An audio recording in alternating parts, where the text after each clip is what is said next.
that the women of Africa started working for WPS before the year 2000. Through all the processes of colonization, decolonization, independence, we started before 2000.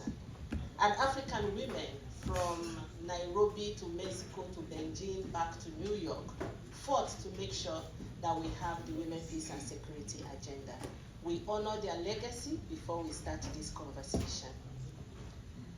For us to start again, to acknowledge that Africa has always been the pace setter when it comes to the implementation of the Women, Peace and Security agenda, from Nairobi, from Windhoek to New York, and again for the 25th anniversary, from Windhoek to New York, back to Addis Ababa.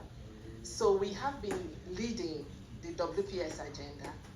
We continue to show what it takes to implement and localize the Women, Peace and Security agenda. We had the first special envoy on Women, Peace and Security. We are the continent that developed the Continental Resolve Framework on Women, Peace and Security. And again, with our youth, wise youth, and with our youth ambassadors representing the different regions. So we are showing, what it means to localize this agenda.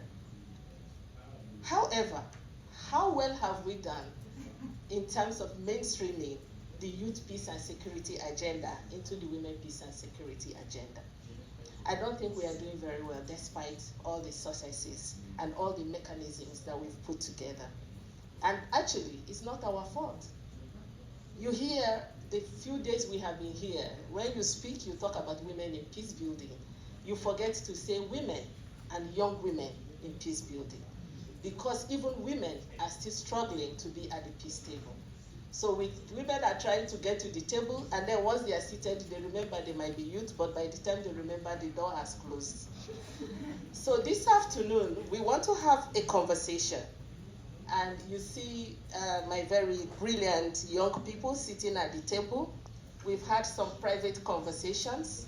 They've challenged me, challenged many of us.